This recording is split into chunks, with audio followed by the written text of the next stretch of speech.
Yeah, Jerry, thanks for having me. Let's look back a little bit at some highlights of the year and some of the main takeaways.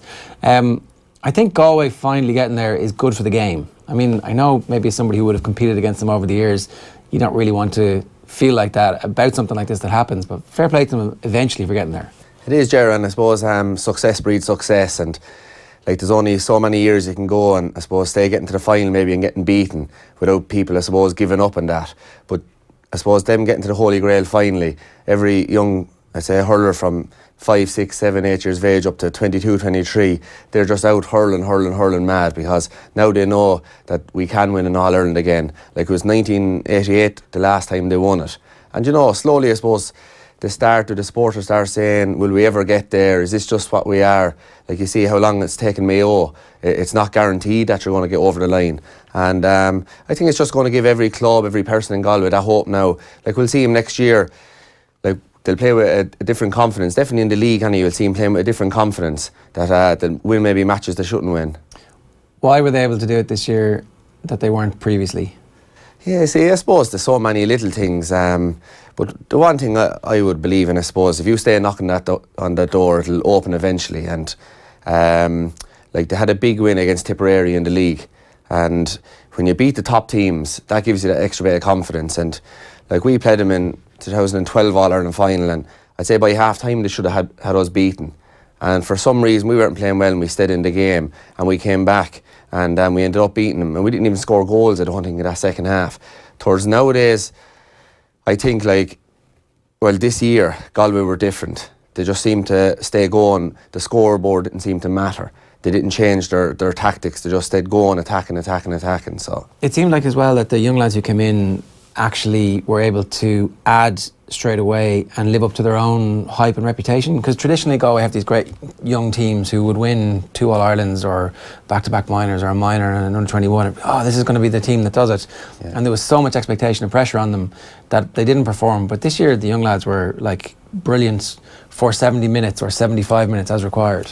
They were brilliant, and that's the one danger of coming in as an All-Ireland winning minor onto a team that hasn't won an All-Ireland in so many years. The expectation straight away is for you to deliver, I suppose, your county to the promised land. You look at ourselves, or even Tipperary, like a young lad comes on, no matter how good he was as a minor, tips away with 2 or 3 points, everyone's happy with how he goes. Yeah. Towards with Galway, I think they probably expect him just to score 1-5, 1-6 every single match. Yeah. Towards you see this year, Joe, there was no question, will we put him in full forward, will we put him wing forward? He was left out centre forward, and that was it. Didn't matter how the game was going. And he was let tip away then.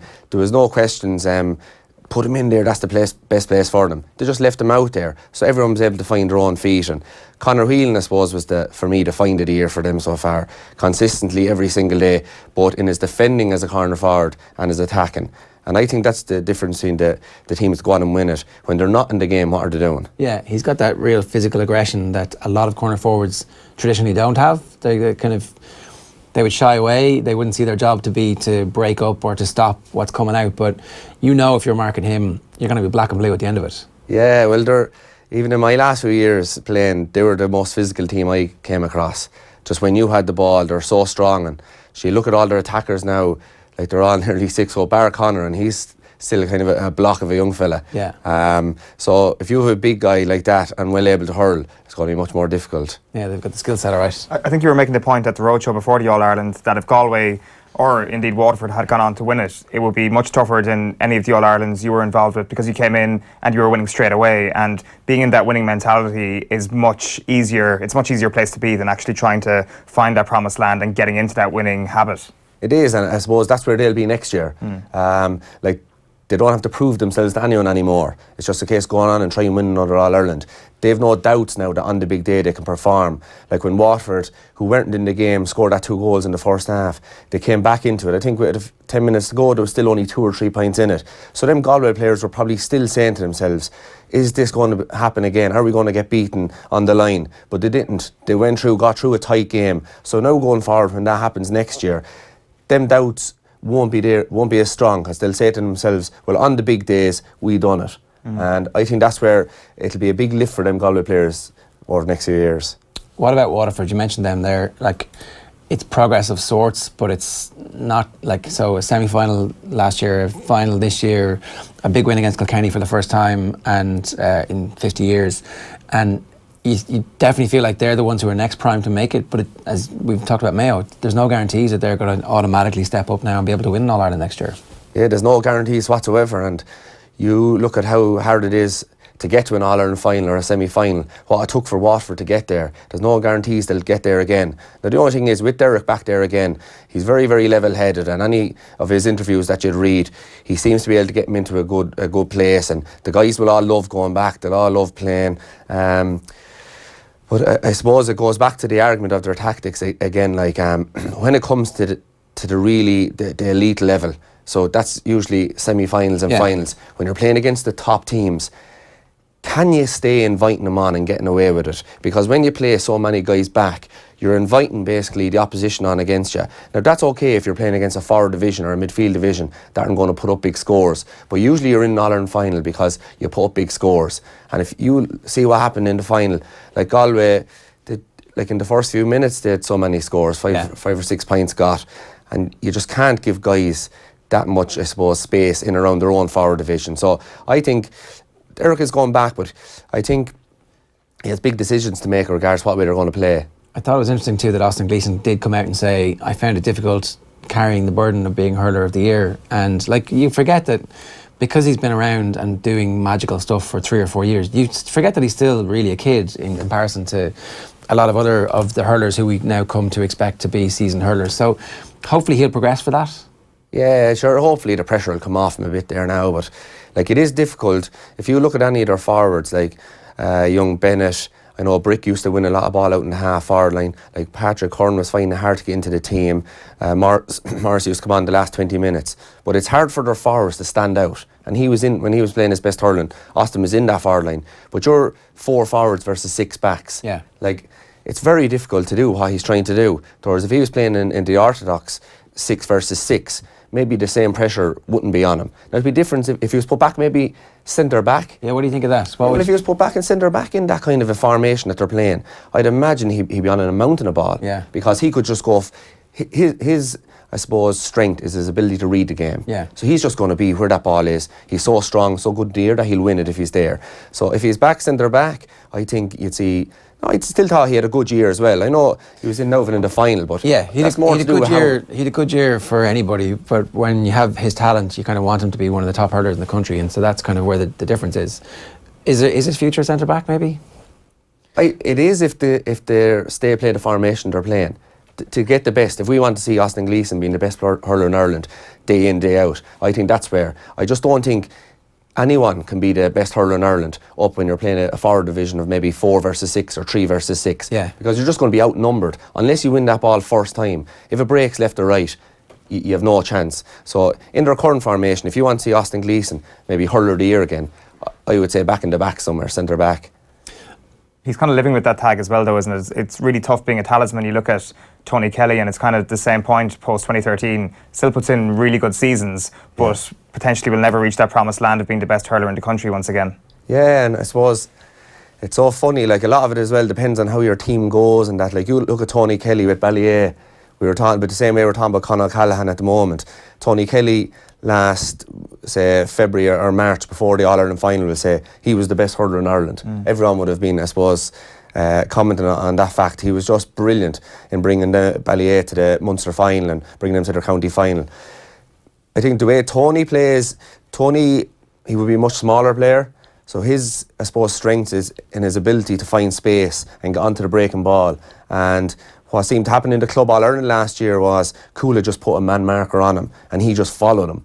It's like we'll say what Jackie did to Larry Corbett in the All-Ireland final. If you're standing in one position, we'll say full forward, well, the ball is coming in, it's you or your marker wins the ball. But if you have a running type game where you're depending on breaks, which I think Tony does, like Larry Corbett does, if you put a man marker on him, much more difficult because he has no interest maybe in playing the ball, it's just blocking your runs. And yeah. You mentioned Tony Kelly, we'll come back to him a little bit later on, but also Conor Callahan. Owen makes the ridiculous point that he's the best hurler in the country at the minute. He's not quite the best hurler in the country, is he? I mean, there's a big difference between club and inter-county. The ceiling is incredibly high. That's a different point. That's a different point. Right now, at this moment, you said he's the best hurler in the country. Possibly. we don't know the answer. Is the thing? We don't know the answer. We do. We like. Jeremy, I'm sorry, I'm actually going to disappoint you on this as well. I was only talking about it the other day, and then the whole, well, it's club. He's only playing club. Only, I don't mean that because club is extremely difficult. To me, Conor O'Callaghan is the best hurler in Ireland right now. Now, I know the county haven't played, but it just reminds me of DJ. I remember us going to Gorn matches, same as that. And there used to be an extra few hundred people at just their ordinary first round league games and that, just to see DJ, because when the ball comes into his space, next minute, bzz, the whole place is just on a buzz. What's going to happen? You look at Con, and ever since, I'm not sure about the county final, but ever since then, when that diagonal ball comes in, it's usually two-man full forward line. So it's just a kind of what's going to happen next. Usually he gets the ball, goes round his man, either gets fouled or puts the ball in the net. Yeah. To me, I think he's the best hurler in Ireland. Right. He reminds me of DJ. Right, well, that is high praise. Yeah, and he can't ever get to that level because he won't be putting in the same time into his hurling. And, you know, if he was to get to play inter-county, like, you know, he's not going to have the same touches that he could have if he was playing, 100% of the time. So he's obviously, 21, turning 22 now, and the talk amongst Dublin football fans is that all the Dublin footballers will be exclusively committed to the footballers, at least until they do 5 in a row, because obviously, you say it and it says, oh, straightforward, but it's obviously not straightforward. But at that point, as 23, 24-year-olds, him and some of his other teammates could easily decide that they want to be hurlers and hurl exclusively. So that's not too late for him to get back to a level that's really good, if not quite DJ level. Yeah, it'll depend really on, as you said, the success of Dublin. I would nearly say the opposite. If they stay winning, the hurlers will have no chance of getting Conor O'Callaghan. Yeah. It's only if they start going through rocky patches where they're being beaten maybe in earlier rounds before All-Ireland semi-final stage. Suddenly then you could see, as you're saying, Anthony Cunningham, we could do with him for a month. Yeah. But if they were betting at Leinster, whenever, maybe in July or that, and there was still a semi-final and final to play, maybe then they could bring him on. But I think as long as Dublin football are going well, I think it's the time that you're putting into it these days. It's like asking someone to be a professional tennis player and a professional soccer player. Very, very difficult to do. And I don't think, especially the way we're all bought into this team ethos at the moment, I don't think Jim Gavin would be happy to see a guy off for a few weeks, someone else training really hard, Con coming back in and still playing. Yeah. What do you make of a so-called football man and Pat Gilroy getting that job? Yeah, well, I suppose he was more in, to create just when he took over Dublin footballers, he seemed to create a bond amongst all the players, and everyone just bought into it straight away. We saw him less and less, I suppose, in the media. We saw them really, everything was just about Dublin and Dublin winning. So I think they're bringing him in for that reason. That there's, as we all know, there's many Dublin players that aren't on the Dublin panel at the moment. So I think he's back in to just maybe create a spirit inside in that Dublin camp that everyone wants to be part of. Yeah. And I think that's the reason he's in. And Cunningham's in then to I suppose, show the hurling side of things. Now, Pat Gilroy is supposedly a big hurling man inside in St. Vincent's. In fairness, he is, yeah. So it makes them dangerous though, right? Dublin, it'll depend. There's so many good teams there at the moment. I don't know how the likes of Danny Sutcliffe and these guys are going to, I suppose, come back into it. What's their hurling going to be like out of it for 2 or 3 years? If they get a good league campaign, well then there might be a sudden confidence rush among the whole place. But for them to do well this year, I think they have to have a good league campaign. So maybe it's a 2-3 year process. Yeah, I'd say maybe put in the foundation this year and then we'll start to see Dublin, because when a hurler comes to maybe 18, 19, when he leaves the minor age group, maybe suddenly he'll have a decision to make. Instead of at the moment, I think it's basically all football. Yeah. So they might get a good hurler, maybe a Conor O'Callaghan in the future. They might get to play the hurling instead. Yeah, for sure. Davy Fitz was the other big story that we haven't spoken about this year. His re-emergence onto the scene as it looked like, for all the world, a calmer presence on the sideline until all of a sudden he's in the middle of the pitch. And ultimately, that doesn't seem like it was. It didn't damage the team in any way. And in retrospect, maybe it was exactly what he wanted. Yeah. Well, I think we all know what Davy brings to it. Like, whether he meant it or not, that's his character. He just gets involved in everything. His enthusiasm is probably his biggest strength, in that he's down there in Wexford and everyone wants to be part of that now. I'm not sure what way it is this year. I know there's a few lads after pulling out of the panel for work reasons and that. But last year, just the whole of Wexford, we've seen the biggest attendance ever at a Leinster final, over 60,000. Yeah. That's what Davy brings.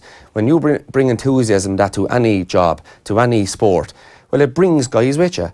And I think that's what Davy done, and he got involved, and it worked out for him in the end because they came back, Wexford, in that game and barely got, well, for a while they did until the goals started going in. But so he was able to use that then as a, maybe a reason he done it. He got hammered for the defeat against Waterford, but again, like, I felt like he was always coming back for a second year. I mean, I know there was a bit of to and fro about whether or not that was going to happen. It did feel like he wasn't just going to come for 1 year and then feck off. So that defeat against Waterford feels like you're criticising them for being defensive, but they're getting their defensive structure right. This year we need to see a bit more from them as an attacking force. That's what the evolution needs to be. Yeah, I think so, Ger. I think that system works very well in building confidence, building a spirit around the group, which means that we can compete against the big teams. But ultimately, to go on and win these games consistently, you have to, I suppose, as you said, move forward and maybe have some sort of evolution in your team. So I think next year, if they go back and do the same thing, they will probably get a result here and there and that. But I think when you win, suddenly your ambitions are a lot higher. So suddenly doing what they did last year isn't going to be good enough for Wexford or Davy Fitz. Yeah. It'll be go on, maybe win a Leinster final, get to an All-Ireland semi-final. So for them to do that, they will have to move forward, I believe. Do they have the players to do that? They do, because they've won under-21s. They've won 3 Leinster under-21s in a row. And like, if you've them players, I know they're probably most of them are there now, well, that shows that you can do it. And they beat Kilkenny in 2 or 3 of them finals. So they have the players. Like, again, Conor McDonald probably had a quite enough end to the year last year. Again, he was playing in that against 2 or 3 guys. Yeah. So he wasn't just 50-50, man on man. And they definitely have the players to go on and do it. But they won't be the best team in Leinster. But I think for them to win a Leinster final, they're going to have to push up. Yeah, I mean, you don't always have to be the best team to win finals. No. That's the way the knockout sport works. How did you find the whole year being behind the microphone for a change? Is that something that you had ever thought would happen? Yeah, no, absolutely not. I didn't. I suppose it all started when I came in with JJ and Taggy in here last February, maybe, or March or that, and we had a chat, and just Nathan asked me would I be interested. So I said, listen, I'd try it out.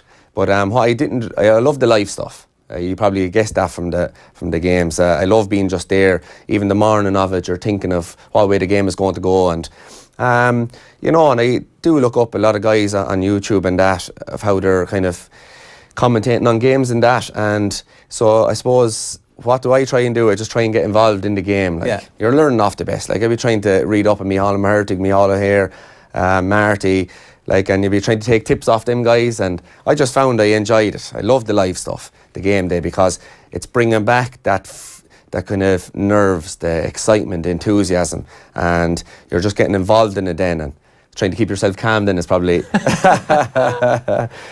that's another maybe thing for another day. Yeah, no, we don't want you to, no need to stay calm too much. I want to show you a bit of Jackie's book, obviously. I think Jackie was on the shortlist for Book of the Year. Were you pissed off when you started to read Jackie's book and you realised he told all your good stories? Well, it means I can't bring up our That's book what I was now. saying, yeah. Yeah, sure. Jackie is Jackie, and it was always going to be like that once he was bringing out a book. I think you're mentioned 111 times in the book. I did a quick Control F yesterday. So I think you're one of the most mentioned people in the book, at least. Hardly a surprise. Yeah, well, I don't know why that was, but I suppose I came in, I was in school with Jackie since first year in St. Kieran's College. So I suppose we go back a long way, and we were only at his wedding there last week. We had a good old time again. So, no, yeah, not surprised at that really, I suppose. So the first one I'm going to show you is you guys are at a GPA All-Stars event, but it clashes with a night in Kilkenny and Langton's. So the GPA organised taxis for you and booze, and so you're on the way home and you're supposed to be in Langton's. You're getting phone calls from everybody going, "Where the hell are you?" And you're like, "We don't know. We're in some pub in Clara." And you disappear off to the toilets and come back. Where's the second one here? Tommy went to the Jackson. When he arrived back, he pretended to be a young bull who'd just been let out into a field for the first time. A young bull wouldn't have been as wild. Tommy was leaping around like a demented leprechaun. Then he decided to play a game. You have to disappear around the corner and you have to come back as an animal, and we have to guess what kind of beast you are. Yeah. That's the classic, what goes on tour stays on tour, and then it appears in print. Exactly, yeah. Oh, sure, listen, these things happen, and we had great fun. I suppose you'll probably get that from the team of the book. We had great fun. We were kind of much the same type of characters off the field as we were on it. We enjoyed each other's company, and yeah, that was probably just one story of many that maybe I didn't need to have to be in the book. It's all fun for you guys looking and reading about it, and it's about yourself, maybe it's not so funny. That's class for us. That sense of camaraderie that you guys had, and that kind of bond, that it was clearly there at the most difficult moments on the field. When did you guys begin to have that? Like, when did you realise that this team was something special? Yeah, well, we were lucky enough in that we won an under-21 All-Ireland after no success underage. Tony Forrest, Nina Co-op, minor. First year under-21, we got beaten in the Leinster semi-final, last minute Rory Jacob goal. So it came from having no success, that no one really spoke about us, to suddenly being All-Ireland champions under-21. And when you win like that, you see it with the Galway lads, you see it with the Clare boys that won the All-Ireland in 2013.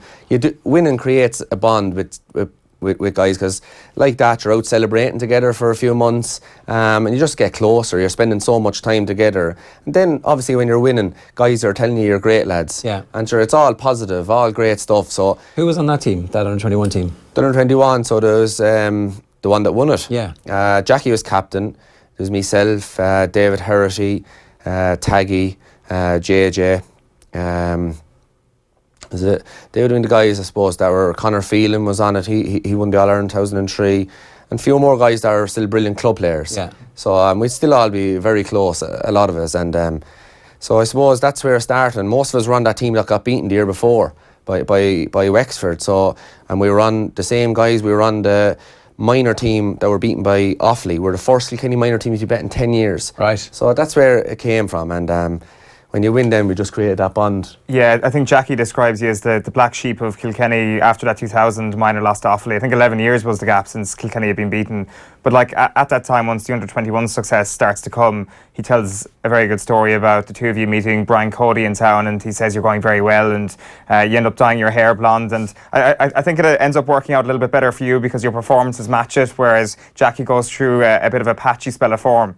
Yes, and we were 20 at the time, maybe 19 years of age at the time.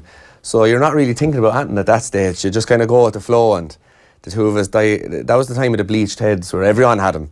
So we had a bottle of bleach and bleached them, but we weren't thinking really if things don't go well.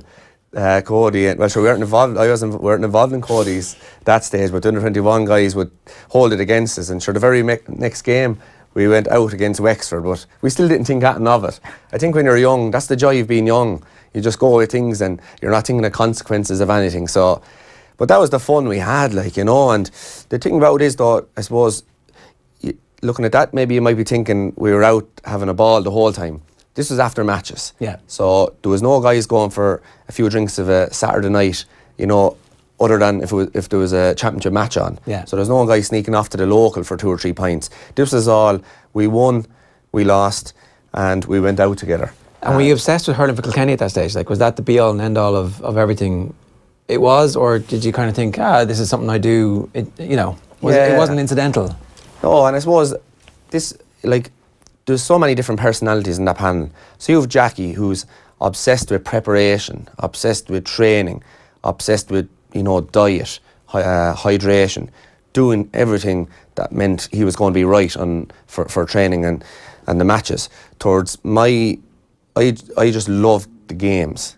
So as in training games. Yeah. So I was doing something that I just absolutely loved. Like, I wasn't brilliant at drinking your 3 litres of bottles of water, 3 litres of water a day. I wasn't brilliant at looking at the calories on the back of food cartons. Mine was just couldn't wait for training. If they didn't play a match in training, then I was devastated. So that's where mine came from. I was doing something I loved. Yeah. I wasn't doing something to win an All-Ireland, like. I was just doing something that I was having a great time doing. And that was probably the difference. And there was probably a lot of different personalities. And lucky enough, in my time, Cody was my only manager. And if I loved matches, he loved matches even more. So we never played training without playing a big match. Really, every game, yeah? Every training session, bar the Friday night before a game. maybe the Wednesday in later years, the week of a game. But from January on, as long as you could do it, the light was there. We played matches in training, and that's what I love doing. I love going in, winning the ball and out. Would they only be short matches, like 10 minutes, 20 minutes, or would it be a full half hour, 35 minutes? Yeah, it all changed with, I suppose, different learnings and teachings and that. So when we started, we might have a match for an hour and a half. Right, okay. Yeah, back in the early 2000s. But in later years, it was more based on science, and you might train for 3 10-minute spells or 3 15-minute spells. Yeah. But every match had to be 100%. There was no taking it easy. So if he felt guys were starting to get maybe a bit burnt out, well, then he'd bring it back to maybe a 15-minute game, but it was still flat out. Yeah. Did you get better as a hurler as you went on? I think the lads around me got better, so maybe that's why I got better. But no, I don't know. Because you weren't working. It doesn't sound like you were obsessively working on like some specific aspect of your game. That it's the match play, it's playing in a match and understanding the ebb and flow of a game that is the skill that gets honed by training. Yeah, and I suppose you become confident in your own abilities. So when I started, a guy might I didn't have speed, and I wasn't slow, but I had no speed to catch a guy if he won the ball. So at the start, a guy might clip you for 2 or 3 points. You're constantly trying to, what'll I do next? So you start following him. Yeah. But that was the wrong thing to do, because he always had that step or two on you, and he'd still score 2 or 3 points. So I started thinking, and this comes with, I suppose, time and confidence. I started saying to myself, well, listen, there's no point in me doing that because I'm playing into his hands. So let's be where the ball is going to be. He still might clip me for 2 or 3 points. Like a lot of guys, you need to be closer to your man. But I'd be trying to be where the ball is. And my thinking then was, well, that was where I was, I suppose, that was my strength. So if I was where the ball was, that meant my man didn't have it. So that meant I had a better chance of playing well. Now, bearing in mind, to play that game, I had to have fierce, unselfish midfielders. So I had Michael Rice, Derek Ling, Chan Fitzpatrick. If you ever go back over any games, they're always hovering around where I was. So it was okay for me to do that. But if I had a midfielder that was gone, kind of rambling up to the full forward line or that, I could be 2-on-1. What's that? You would have been left in a 2-on-1 situation. No, with his man, maybe. It'd be a 1-on-1 as regards my lad would be out there, but I would be after giving him 10 yards of space. Yeah. He'd get the ball and go around me every time. So say if you are in that position and the ball's up in the air, talk to us about what you do to potentially give yourself the advantage, because some of your opponents have said there could be a hurl flying anywhere. It's. I think you quote a very famous Christy Ring quote about just swing everywhere if you don't know where the ball is in your Laker Gale. I think that's certainly a huge feature of us, and you definitely got away with a lot of stuff. Maybe it's because of the diminutive size or something like that, or maybe it was just a cuteness, how you went about it. Well, I think it's a different game now. I wouldn't get away with it now because everything is a yellow card. If you when I said that, it was probably worked maybe up to about 3 years ago, 4 years ago. But now with television cameras and with everything, if you do anything like that now, it's a yellow card, or you're brought up with the CCC. So I think for any young lads, maybe, because a few young lads said it to me after that, pulling the ball, and if you can't see the ball, pull where you think it is. But I would say to them, don't be doing that, because you can't do that anymore. Because if you misjudge it now, I think when I was growing up and playing hurling, I think the referee used his judgment that if this guy is trying to be dirty, or if this guy is trying to pull a wrong stroke, then he dished out the yellow and red cards. But I think if he believed, and he would, the referee, they'd be usually very much researched on all the hurlers. If this guy is going for the ball and that, did maybe, give him the benefit of the doubt. They don't do that anymore because they're reviewed so much now as well. Yeah. So, and just, it is techniques, swinging everywhere, I don't think that. But listen, I'm not going to try and change the way people think at this stage, that they all have their own opinions, but it's technique. I will say that. I'm not going to come out because I'm still hurling, so I can't give away any secrets, but it's technique. So the ball is coming down. If there's something between that ball in your hand, if it happens to get hit by your hurl, so be it. Yeah, well, I wouldn't say hit, but I'd say, technique. I'd say it's all techniques. Can we stick that picture up again? You're getting Staples, I think. It looks like it's Croke Park, is it? No, that's the National Hurling League game against Galway. Right. In 2000 and you look 3? Yeah, you look pretty young in it, all right. Yeah, so 20 years of age. I was always very young looking there, but yeah, that was the day of the Staples, so you didn't have to have helmets. Not sure what happened on that day. Just got a clip of a hurl and came off for a few minutes, and it was after scoring a good few points. It was kind of it was one of those days where everything was going well. You're getting back So on. You're getting back on there towards, maybe, you know, if you're there, no, listen, I always want to go back on anyway. So Tig, in fairness to him, 3 or 4 staples and you're back on. You weren't gone for 10 minutes or anything. Yeah. Staples sound sore. Not at the time, because Yeah, you're the in adrenaline. The adrenaline is there, but they were sore afterwards. Yeah, I'm sure. So the evolution of your game, right? There's a period of time where you're kind of getting all-stars in every line, and then eventually you settle into the half-back line. That was always the plan, was it, to migrate back towards the half-back line? Like, in retrospect, in Cody's head, do you think that was his plan?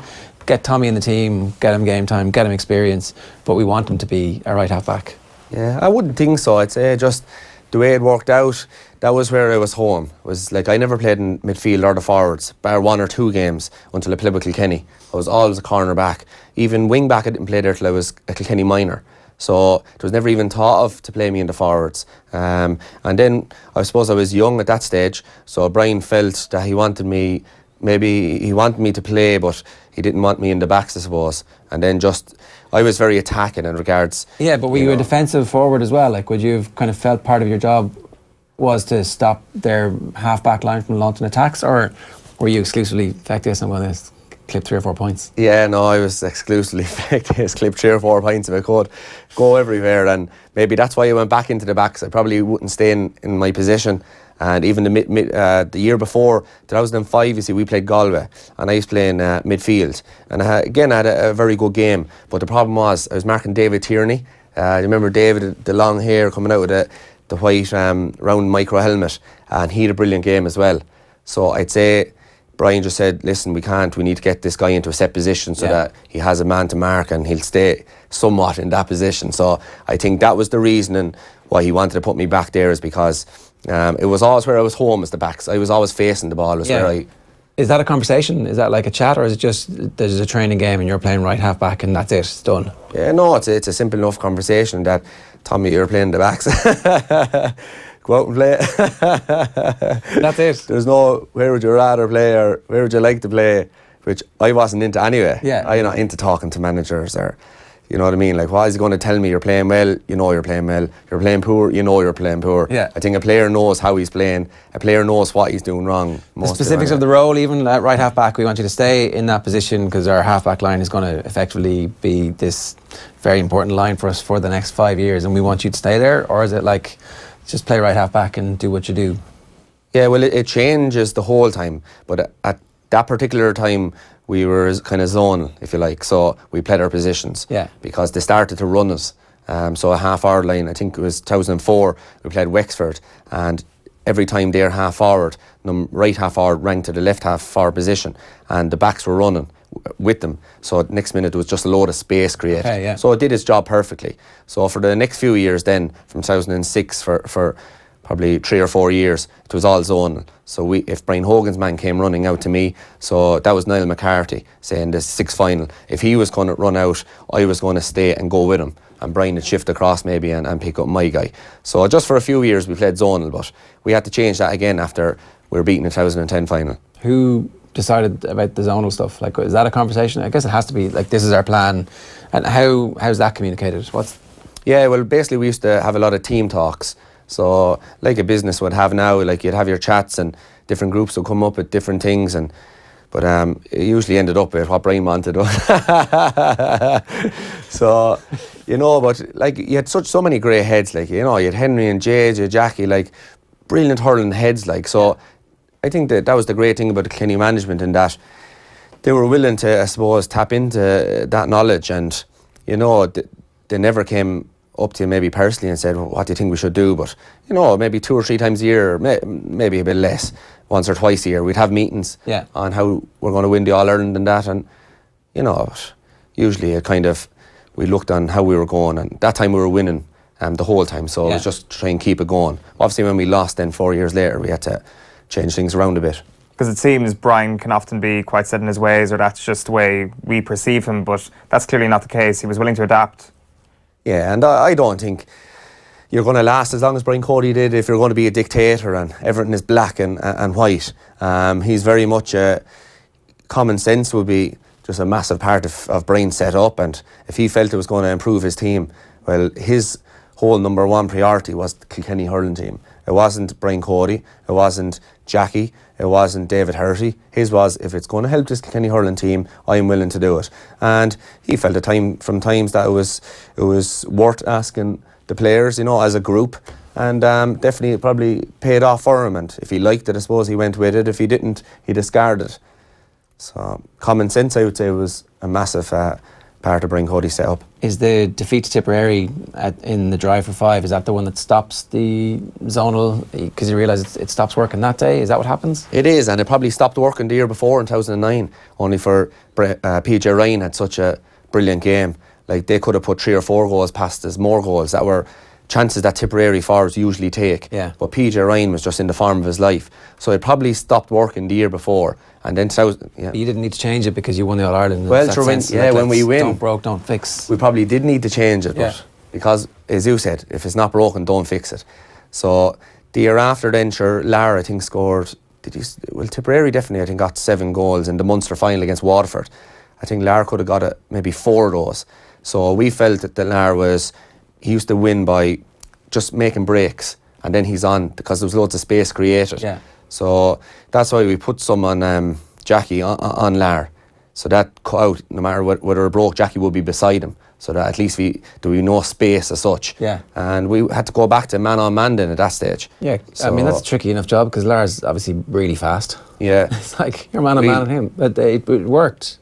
It worked, but you weren't matching pace with pace. It seems counterintuitive that man on man you're putting that really fast guy against Jackie, and it's kind of it's an imbalance. But actually, it's not really. It's about making sure he doesn't get the head of steam, is it? That's it. And if Lara was number 15 versus number 2, we'll say Jackie, then it might have been a different game because you're talking about explosive off the mark stuff. Yeah. But the way Lara was playing, it was constantly moving. So there was never such a sprint. Yeah. It was kind of constantly going, moving. And sure, Jackie was with him the whole time then, because Jackie was probably one of our fittest players, if not the fittest, on our panel. So I'd say that's why he was picked, because he was the fittest. Plus he was very, very mentally tough, and he was willing to forsake his game for it.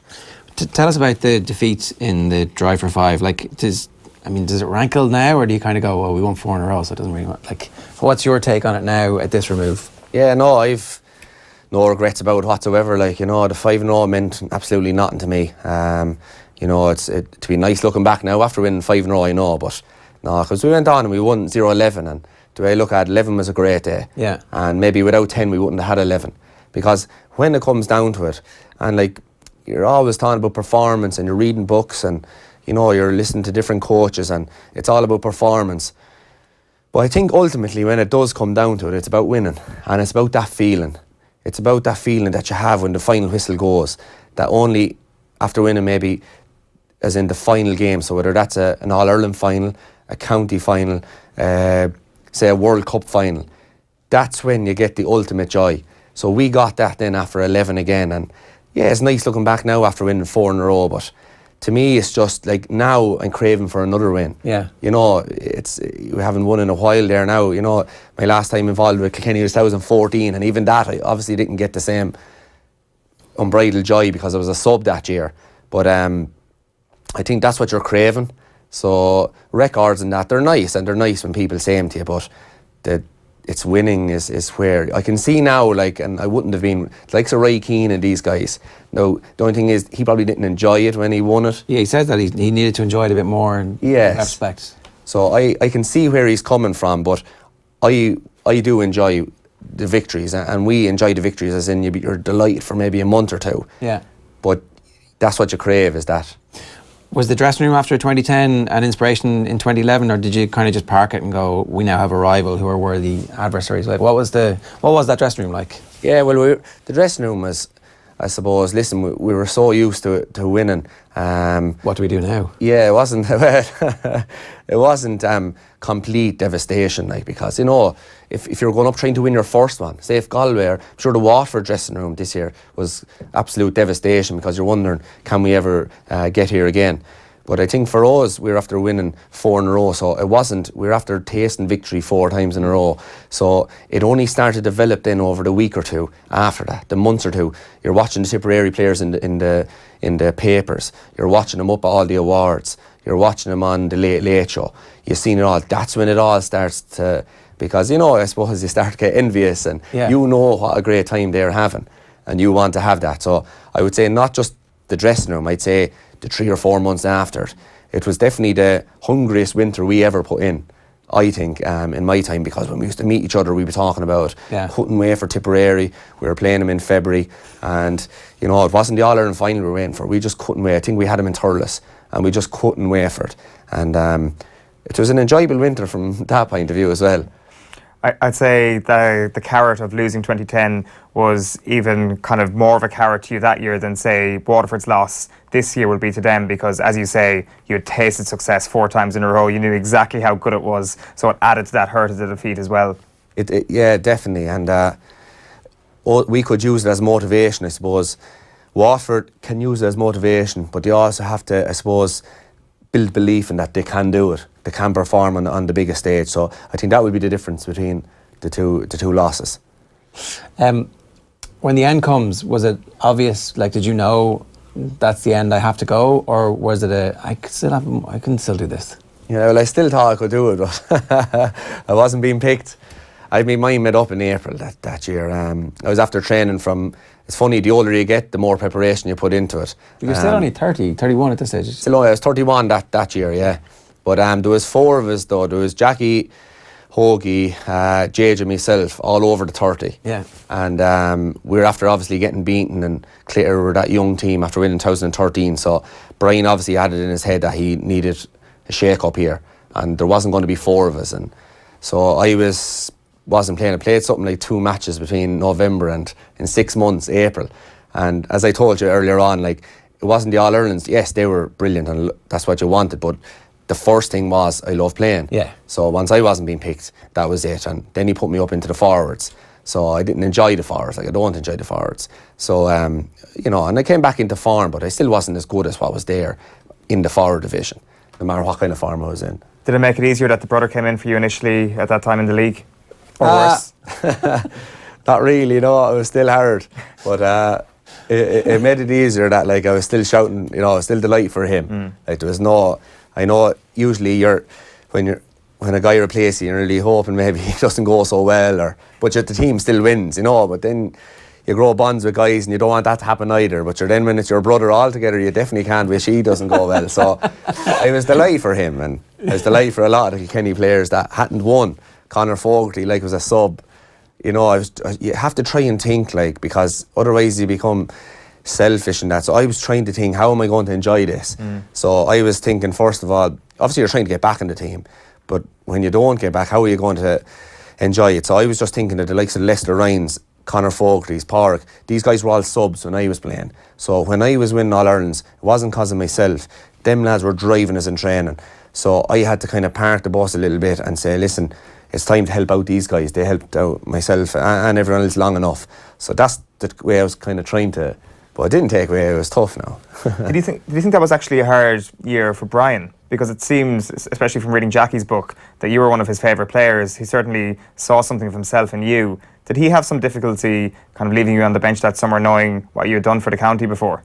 I'd say I'm sure it was, because obviously would have had a strong bond with Brian, as a lot of players did. And, you know, after winning so much with your players, there's going to be that natural affection towards guys. And I'm sure it was very difficult for him, but it goes back to the job, and you'd often hear him saying it, is if he can't make the correct decision for the team, well, then he shouldn't be in the job.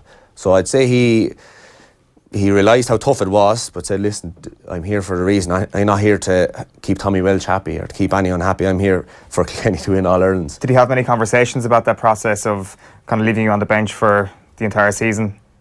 Yeah, no.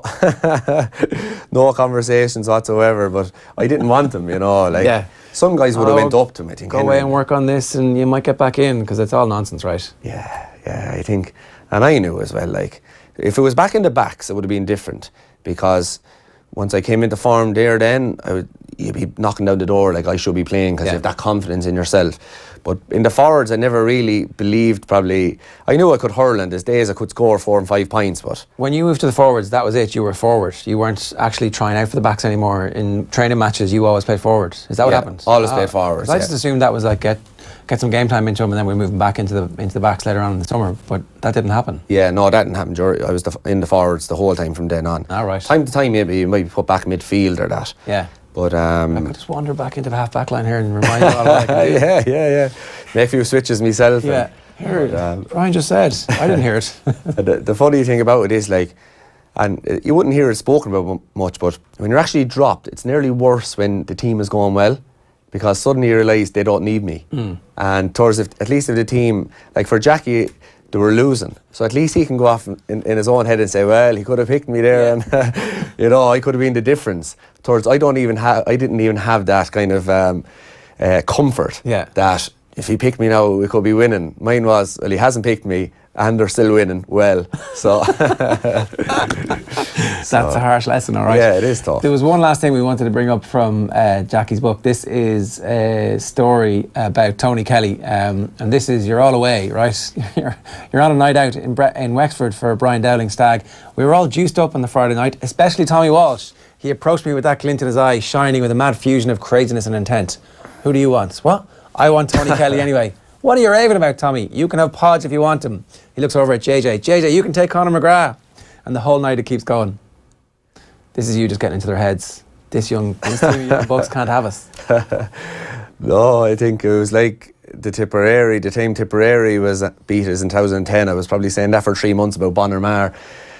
So, I don't know, listen, it's just a bit of crack. And he tells the Bonner story in the book as well, I think. Oh, does he? Yeah. So, I didn't see it now, but like, you could switch around a few guys, Tony Kelly, Bonner, Niall McCarthy, John Gardner, like it depended on the year that it was a different player probably inside in that. Yeah. But I was just... The psychologist would say this is visualization, where you're like focusing on your enemy and then it's going to happen for you. Is that like, you're just thinking, no, I'm getting obsessed about them? Yeah, well, I used to get obsessed with a bit of fun in my own head, you know. Yeah. But if now the unfortunate was I wasn't picked then to play him, but I came on the league against Clare as a sub, and I remember the first ball came in anyway. Conor Ryan, he was the centre back, Conor Ryan, and I gave away a free, just a bit kind of too enthusiastic coming in. And he was kind of shouting down something at me. I don't know what he was saying. There was nothing too untoward or anything like that. But I go up and kind of hit him a little bit of a shot. And, and I remember after the game, I could have got sent off. I wasn't sent off, but I remember Brian came up to me after the game and, and he was here, like, you can't be doing that. Like, what did James was after saying something to me coming on, James McGarry, because he knew, like, first of all, after losing, and then I wasn't being picked, so I was mad to get on. And he obviously... told me to maybe be calm when I was going on, but sure, I wasn't listening to any of this. I just wanted to get on and win the ball. And next minute I did that and probably could have got sent off. And Brian came over to me in Carlow. We were training Carlow that time, and said to me, what did James say to you before he went on that match? And I was like, I knew where I was going. I said, nothing. Just trying to get a few pints. And he wasn't going away. And he said, no, what did he say to you? And he said, I said, well, score a few pints. No, he didn't. He said, when you go on there, don't go mad. And what did you do? You went fucking mad. So, that brims from all that kind of talk. Is a visualisation. I didn't think so at the time, but maybe looking back, maybe it is now, because when you do go on, there is that intent, like, but it's enjoyable. But I love that whole side of things as well, Well, I'm glad that we managed to rekindle some of that sense of excitement for you this summer. Patrick on Periscope says, Tommy Walsh, 100% the best dressed guest ever on Off the Ball AM. This is true. Who succeeds Brian Cody when the time comes? Henry Steffen took his first steps into managerial stuff last night with the club. Yeah. Was that announced last night, was it? Yeah. Yes. Henry, I'm sure he will have ambitions to be a Kilkenny manager. There's a few very good guys in Kilkenny.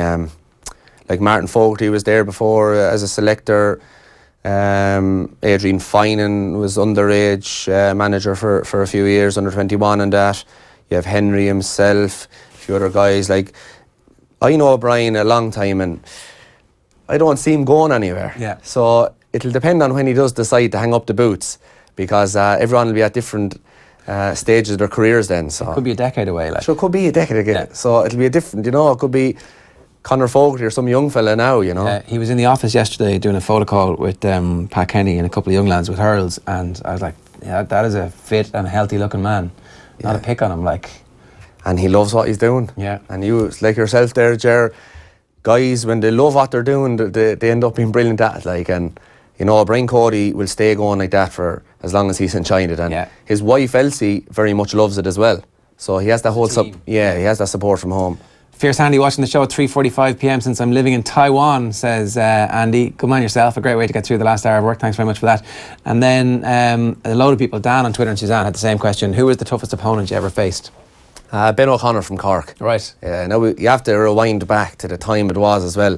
We had a massive rivalry with that Cork team, as you know. And Ben, used to come across him a few times. But I suppose I loved him first and foremost as a hurler. Would have watched him when they beat Kilkenny in '99. He had a brilliant year that year. He was a corner forward, but he was so tough.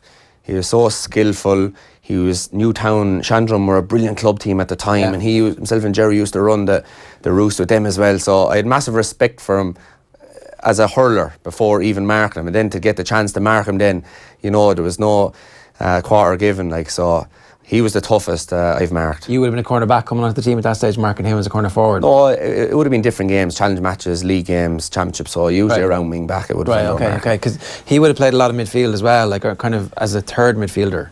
Well, Ben wouldn't have really, no, that would have been Jerry. Jerry spent all his time out there. Ben would have, as a half forward, yes, he would have probably covered back a bit more. He was kind of went everywhere. He's nearly like maybe myself as a forward, and a quarter forward he was, but yes, it was kind of... Did you have to follow him? Was that at that stage? No, because I would have been wasting my time. I wouldn't have caught him. So I had to hope that the boys were doing their job, that someone had mishit it and it'd come straight back down to me. But now the lad that gave me the most trouble would have been Danny Sutcliffe. Right. He gave me a horrendous time. And Danny. What are we talking here, 2012? It was a few years, 12, 13, probably 14. No, was it? Yeah, 14, sure. I started my last game. No, it was in the last league game. Yeah. Well, mine only, I was flying it, and next minute he scored 1-3 in about 5 minutes. I was took off at half time, so. But I used to follow him. Yeah. We were kind of playing a different game at that stage. We were kind of... Supposed to follow. Yeah, and I wasn't following him, and it just didn't work, Right, so maybe Danny Sutcliffe has plenty more to offer this season if he comes back and he's a brilliant hurler. But he needs to find his love for the game, I suppose. Yeah, well, maybe Pat Kilroy's going to get him back. Look,